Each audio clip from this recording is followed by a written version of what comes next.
ये कोई कंडक्टर है, इसके क्रॉस हमने पोटेंशियल डिफरेंस अप्लाई किया हुआ है V, तो इसमें से करंट फ्लो होगा स्टूडेंट्स, क्या होगा I होगा। तो I क्या कहता है, I is directly proportional to V, यही कहता है ओम्स लॉ। तो इसको हम इस तरह से भी लिख सकते हैं, V is directly proportional to I।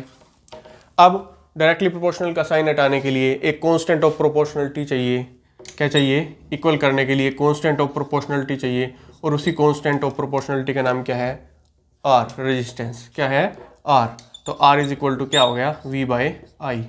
V by I means potential difference divided by में करंट। तो ये क्या हो गई, R की वैल्यू, और R क्या है, रेजिस्टेंस। R क्या है, रेजिस्टेंस ऑफ कंडक्टर। स्टूडेंट्स ये रेजिस्टेंस जो कंडक्टर है उस ऑब्जेक्ट की प्रॉपर्टी है, यानी कि वो करंट का अपोज करेगा, क्या करेगा, करंट का अपोज करेगा। Resistance is the obstruction posed by the conductor to the flow of current through it. तो ये डेफिनेशन हो सकती है रेजिस्टेंस की, resistance is the obstruction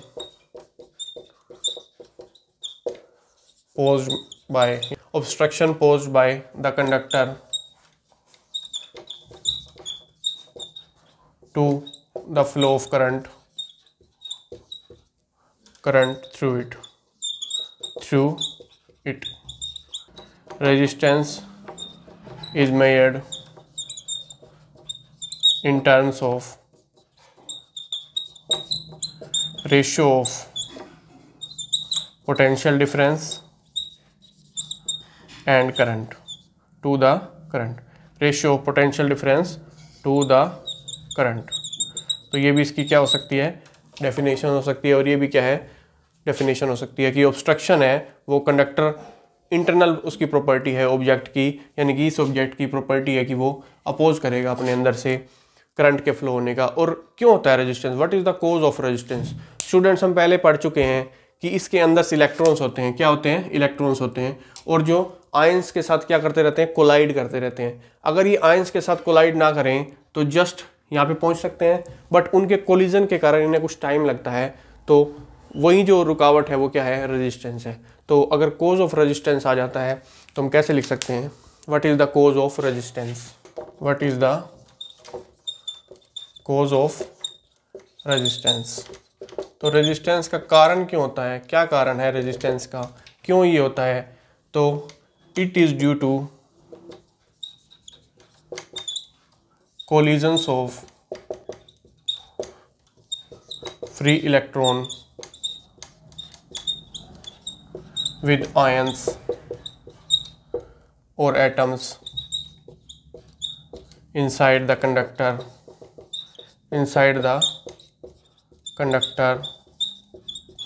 when external field is, external electric field बोल सकते हैं, external electric field is applied to it, applied to the conductor.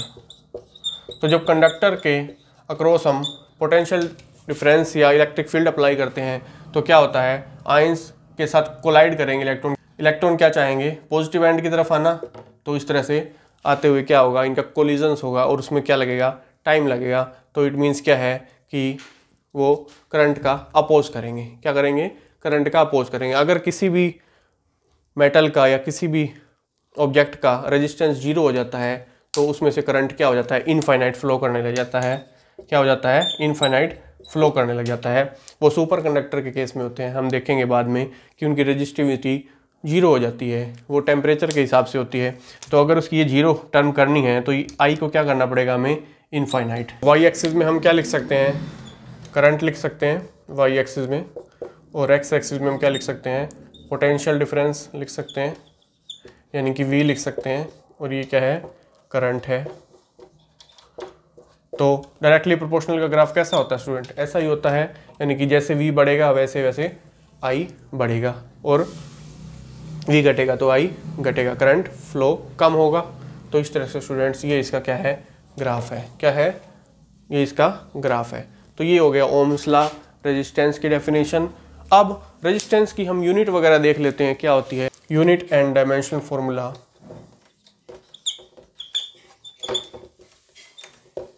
Dimensional formula of resistance. हमें R की वैल्यू पता है क्या होती है ओम्स लॉ से, V/I।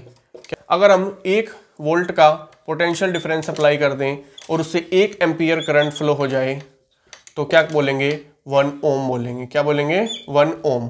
तो इसकी यूनिट क्या होती है? इट्स यूनिट इज ओम। इसको ओम बोलते हैं, ये इसका सिंबल होता है ओम का। तो 1 ओम की अगर डेफिनेशन हम याद रखना चाहें तो 1 ओम की डेफिनेशन क्या होगी?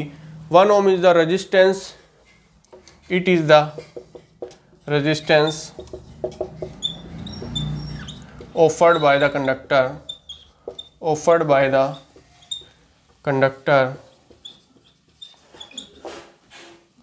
if 1 volt potential difference is applied across the ends of conductor and 1 ampere current flows through it. 1 ampere current flows through it. अगर हम 1 वोल्ट का पोटेंशियल डिफरेंस अप्लाई करें 1 वोल्ट का और इसमें से 1 एम्पियर करंट फ्लो हो तो इसको क्या बोलेंगे? 1 ओम बोलेंगे। क्या बोलेंगे? 1 ओम बोलेंगे उस रेजिस्टेंस को। ये तो बात हुई इसकी यूनिट की। इसकी यूनिट क्या होती है? ओम। अब बात करते हैं इसकी डायमेंशनल फॉर्मूला की। हमने इलेक्ट्रोस्टैटिक्स में पढ़ी कि V की वैल्यू क्या होती है? W/Q, यानी कि वर्क बाय चार्ज। क्या होती है? Work by charge. तो लिख सकते हैं हम इसको वर्क बाय चार्ज, और यहाँ पे करंट है ही एज इट इज। और करंट की वैल्यू हमें पता है क्या होती है? Q/T। क्या होती है? Q/T। तो Q की वैल्यू क्या आ जाएगी? IT। तो IT लिख सकते हैं इसको IT इंटू I, यानी कि I का स्क्वायर हो गया W/I² इंटू T।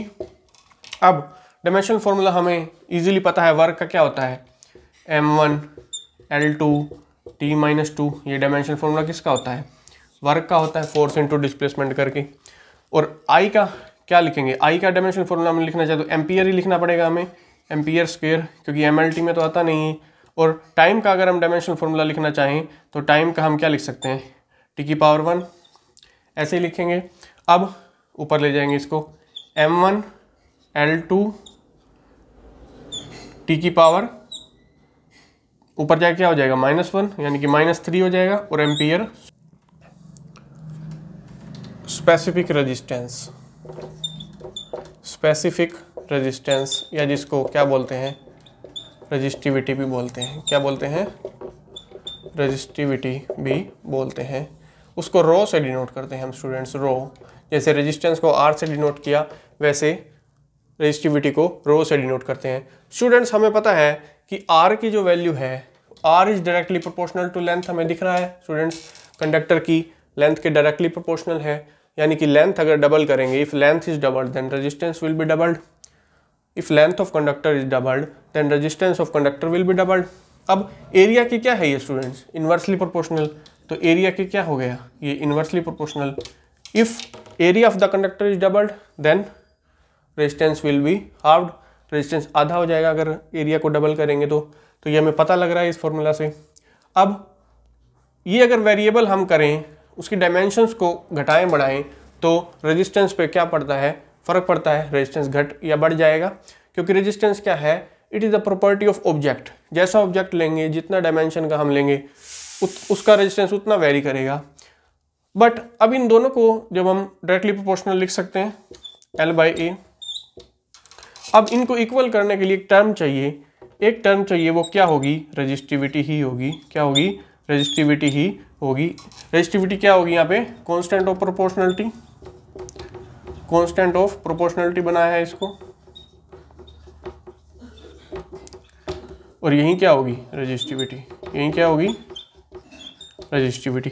तो अब स्टूडेंट्स ये फॉर्मूला से हम रेजिस्टिविटी की वैल्यू भी फाइंड आउट कर सकते हैं। तो रेजिस्टिविटी की वैल्यू हम फाइंड आउट करना चाहते हैं, तो क्या होती है रेजिस्टिविटी की वैल्यू, ए ऊपर चला जाएगा, आर ए बाई एल हो जाएगा। तो रेजिस्टिविटी की वैल्यू ये आ गई है। रेजिस्टिविटी और रेजिस्टेंस दोनों सिमिलर टर्म है, बट इनमें डिफरेंस क्या है कि resistivity is the property of material, यानी कि एक मटेरियल की जो रेजिस्टिविटी है वो फिक्स रहेगी, चाहे उसका कोई भी डायमेंशन ले लें हम, बट रेजिस्टेंस क्या होता रहेगा, चेंज होता रहेगा डायमेंशंस के हिसाब से। तो हम लिख सकते हैं resistivity is the property of material, property of material, but the resistance is property of object, property of object। वो एक डायमेंशन पे डिपेंड कर जाएगा रेजिस्टेंस। स्टूडेंट्स, अब अगर हम यूनिट की बात करें तो यूनिट ऑफ रेजिस्टिविटी क्या दिखाई जाएगी, यूनिट की हम बात करें, देखो आर की यूनिट क्या होती है, ओम होती है, एरिया की मीटर स्क्वायर होती है और लेंथ की मीटर होती है। तो इसकी क्या बन जाएगी रेजिस्टिविटी की unit, ohm metre square by metre को हम जब करेंगे तो ओम मीटर क्या बन जाएगी, रेजिस्टिविटी की यूनिट बन जाएगी। इसको हम किस तरह से लिख सकते हैं, ओम का सिंबल भी बना सकते हैं हम, ओम मीटर, क्या लिख सकते हैं, ओम मीटर। तो ओम मीटर क्या है, रेजिस्टिविटी की यूनिट है स्टूडेंट्स। तो ये कुछ चीज़ें क्लियर हुई हमें। तो रेजिस्टिविटी को भी क्या कह सकते हैं, रेजिस्टिविटी इज द ऑब्स्ट्रक्शन या opposition posed by the material. तो ये भी लिख सकते हैं हम रेजिस्टिविटी की डेफिनेशन। तो ये इसकी यूनिट हो गई। कंडक्टेंस जी, इसको जी से डिनोट करते हैं, कंडक्टेंस ऑफ कंडक्टर। तो कंडक्टेंस क्या है, it is the inverse of resistance, यानी कि R की वैल्यू क्या थी, V बाई आई, तो कंडक्टेंस की वैल्यू क्या हो जाएगी, 1/R होता है, तो I बाई वी क्या हो जाएगा कंडक्टेंस की वैल्यू। और उसकी यूनिट की हम बात करें तो R की यूनिट होगी जो उसके अपोजिट होगी, तो यूनिट ऑफ G इज जैसे 1/ओम लिख सकते हैं, या फिर इसको महो लिख सकते हैं, क्या लिख सकते हैं, महो, MHO, इसकी यूनिट उल्टा बना दी इन्होंने, महो। तो महो को क्या लिख सकते हैं, सीमन भी बोलते हैं, सीमन भी इसकी यूनिट का नाम है। 1 महो इज इक्वल टू 1 सीमन, यानी कि एक ही बात है ये, महो लिखें या फिर सीमन लिखें। तो एस भी लिख सकते हैं, इसको क्या लिख सकते हैं, एस। तो क्या लिख सकते हैं, सीमन या फिर महो, दोनों ही क्या है इसकी यूनिट है। कंडक्टिविटी, इसको क्या सिग्मा से डिनोट करते हैं, इसको सिग्मा से डिनोट करते हैं कंडक्टिविटी। तो it is the inverse of resistivity,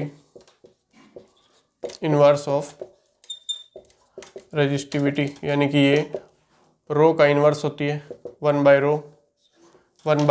रो। अब यूनिट की बात करें तो रेजिस्टिविटी की यूनिट क्या होती थी, ओम मीटर इसकी यूनिट थी। तो इसकी क्या बन जाएगी, 1/ओम मतलब महो, मीटर का इनवर्स मीटर -1, ये यूनिट बन जाएगी। या फिर महो को क्या लिख सकते हैं, सीमन, क्या लिख सकते हैं, महो को क्या लिख सकते हैं, सीमन, मीटर माइनस, सीमन को क्या लिख सकते हैं, एस भी लिख सकते हैं, खाली सीमन को क्या लिख सकते हैं, एस लिख सकते हैं। तो ये इसकी यूनिट बन जाएगी। करंट डेंसिटी क्या होती है, it is the ratio of current to the area of conductor. ये एक पॉइंट पे हम देखना चाहते हैं, तो कंडक्टर के किसी पॉइंट पे अगर हम करंट डेंसिटी देखना चाहते हैं तो उस क्रॉस सेक्शन में कितना करंट होगा डिवाइडेड बाय में एरिया कितना होगा, तो वो क्या होता है, करंट डेंसिटी। स्टूडेंट्स, करंट भी स्केलर है, एरिया भी स्केलर है, but J is vector, it is vector quantity. तो स्टूडेंट्स, ये जे की वैल्यू हो गई। अगर इसकी यूनिट की बात करें तो 1 एम्पियर डिवाइडेड बाय में 1 मीटर स्क्वायर, तो ये इसकी यूनिट हो गई एम्पियर मीटर -2। और इसकी डेफिनेशन देखेंगे तो करंट डेंसिटी की डेफिनेशन क्या हो जाएगी, current density at a point of conductor is defined as the ratio of the current flowing through the cross section to the area of that cross section of conductor. तो ये इसकी क्या बन जाएगी, डेफिनेशन बन जाएगी। जे की वैल्यू बस हमें याद रखनी है, करंट बाय क्या होती है, एरिया होती है स्टूडेंट्स। तो डायमेंशन फॉर्मूला की अगर हम बात करना चाहें तो क्या बन सकता है, m0 l मतलब लेंथ का -2 है, मीटर का -2, t0 एम्पियर। तो ये इसका डायमेंशन फॉर्मूला भी देख सकते हैं हम स्टूडेंट्स। तो ये इजी है करंट डेंसिटी। अब बात करते हैं microscopic form of ohm's law की, कि microscopic form of ohm's law क्या होती है। Microscopic form of ohm's law, microscopic form of ohm's law होती है students, J is equal to conductivity into electric field. इस चीज़ को हम प्रूव करेंगे कि how J is equal to conductivity into electric field. तो सबसे पहले हमें क्या चाहिए, J की वैल्यू क्या होती है, I/A क्या होती है, I/A। I की वैल्यू हम पुट कर देंगे, क्या होती है, I की वैल्यू हम क्या पुट करेंगे, ANEVD हमें पता है, relation between current and drift velocity. A area, area से एरिया क्या हो गया, कैंसिल हो गया। ड्रिफ्ट वेलोसिटी की वैल्यू हम देखना चाहते हैं, E relaxation time electric field by mass. तो ये क्या होती है, ड्रिफ्ट वेलोसिटी की वैल्यू। अब इलेक्ट्रिक फील्ड आ गया हमारे पास, तो NE² to bye m into क्या हो गया, इलेक्ट्रिक फील्ड। तो ये क्या हो गया, J हो गया, क्या हो गया, J हो गया। अब रेजिस्टिविटी की वैल्यू हमें पता है क्या होती है स्टूडेंट्स, R की वैल्यू हमें पता थी क्या होती है, ML/ANE² टो ये होती है, यानी कि ये क्या होती है, ये रेजिस्टिविटी की वैल्यू आती है।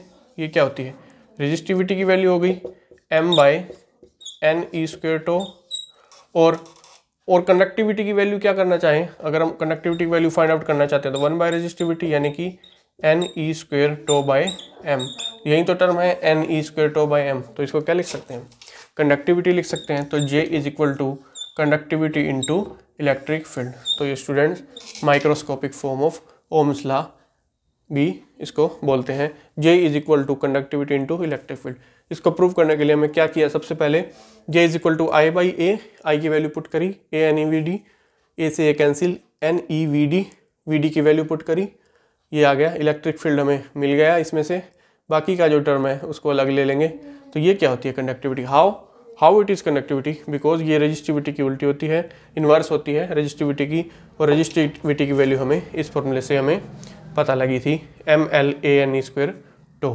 तो ये लेंथ एरिया हो गया, वही बाकी क्या होगी, रेजिस्टिविटी होगी, because resistivity is directly, resistance is directly proportional to L/A। और ये क्या होता था, जितना भी होता था यहाँ पे कांस्टेंट रेजिस्टिविटी होती थी। तो ये conductivity, that is microscopic form of ohm's law. Question क्या है, what is the conductance of conductor of resistance 2 मिली ओम। 2 मिली ओम अगर किसी कंडक्टर का रेजिस्टेंस है तो उसका कंडक्टेंस की वैल्यू क्या होगी। तो सॉल्यूशन में क्या करेंगे, G की वैल्यू फाइंड आउट करनी है, क्या होती है 1/R। तो R की वैल्यू कितनी दी हुई स्टूडेंट्स, 2 मिली ओम, मिली मतलब 10⁻³ ओम लिख सकते हैं इसको, 10⁻³ ओम। अब 1/2 कितना होता है 0.5, अब 10⁻³ ऊपर चला जाएगा। और यूनिट हमें पता ही है इसकी क्या होती है, महो, क्या होती है, महो या फिर सीमन। अब मल्टीप्लाई कर देंगे इसको, तो 500 महो या फिर 500 सीमन, इसकी क्या होगी वैल्यू होगी कंडक्टेंस की। तो ये हमारा क्या है, सॉल्यूशन है।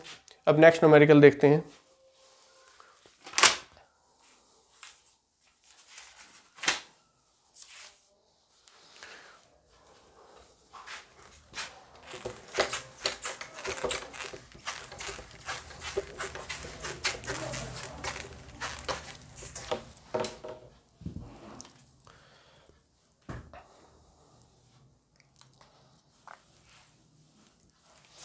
क्वेश्चन क्या कहता है स्टूडेंट्स,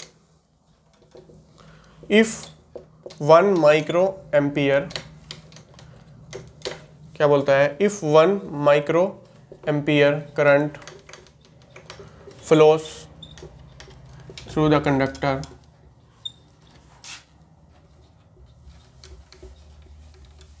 इफ 2 वोल्ट, 2 वोल्ट ही है, 2 volt potential difference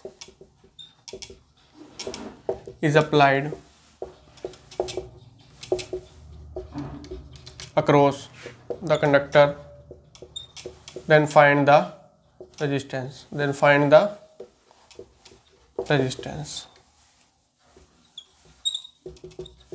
student simple सी बात है, रेजिस्टेंस की वैल्यू फाइंड आउट करनी है हमें, तो आर क्या होती है, V by I, ohm's law से वी भी गिवन है और आई भी गिवन है।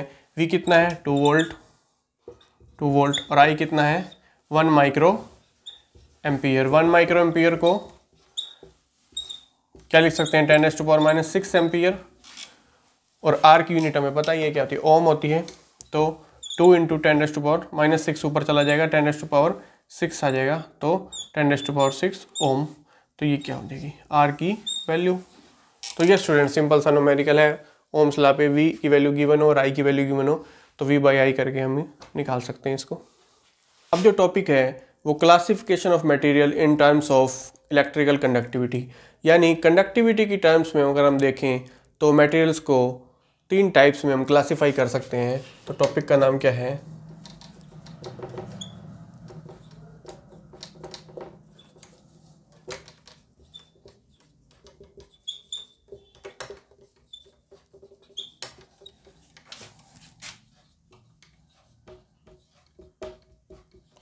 क्लासीफाई कितनी टाइप से कर सकते हैं। सबसे पहले होते हैं इंसुलेटर्स और दूसरे होते हैं कंडक्टर्स, तीसरे होते हैं सेमीकंडक्टर्स। तो सबसे पहले इंसुलेटर्स की बात करेंगे।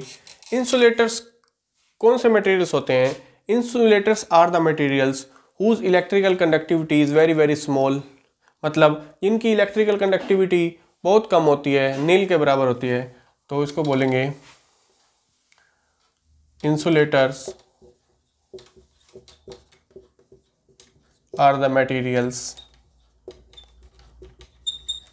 whose electrical conductivity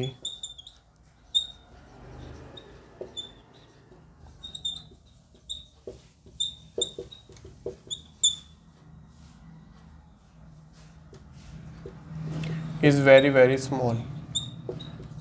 very small और नील।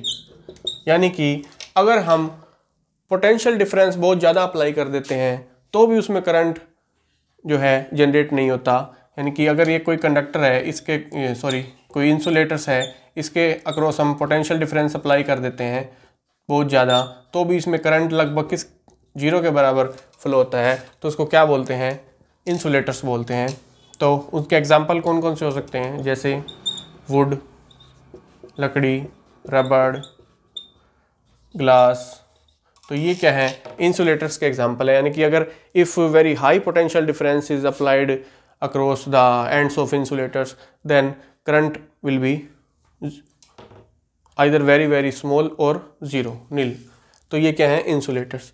सेकंड देखते हैं हम conductors. Conductors are those materials whose electrical conductivity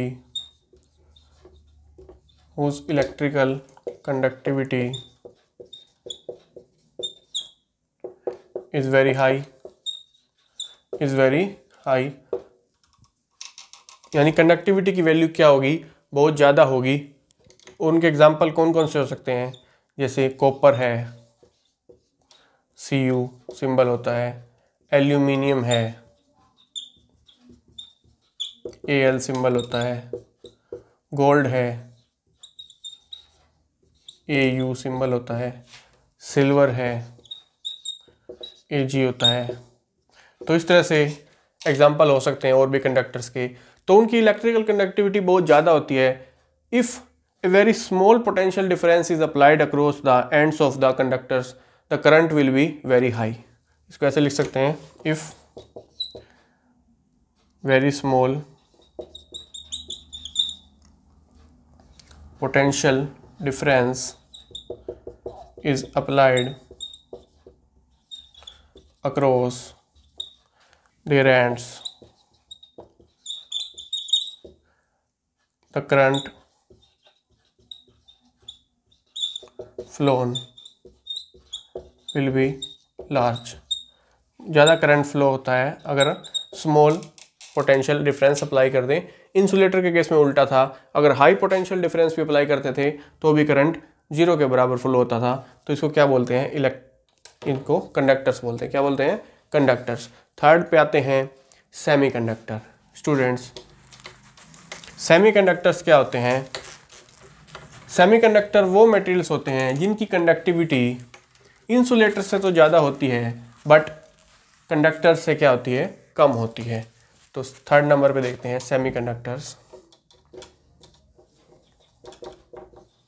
Semiconductors, those materials whose electrical conductivity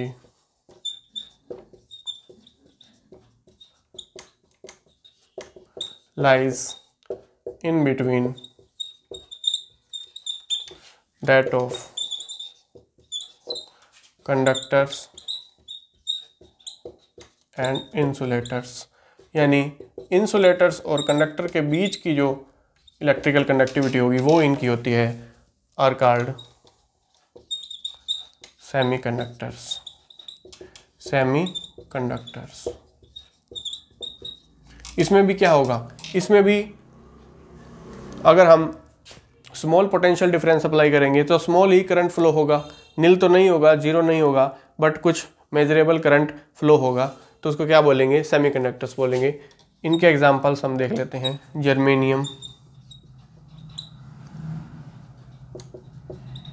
GE symbol होता है। सिलिकॉन, SI सिंबल होता है। तो ये दो एग्जांपल हैं जर्मेनियम और सिलिकॉन के। 9th यूनिट में कंप्लीट डिटेल है इनके बारे में, सेमीकंडक्टर्स के बारे में। तो ये टॉपिक हुआ कंप्लीट।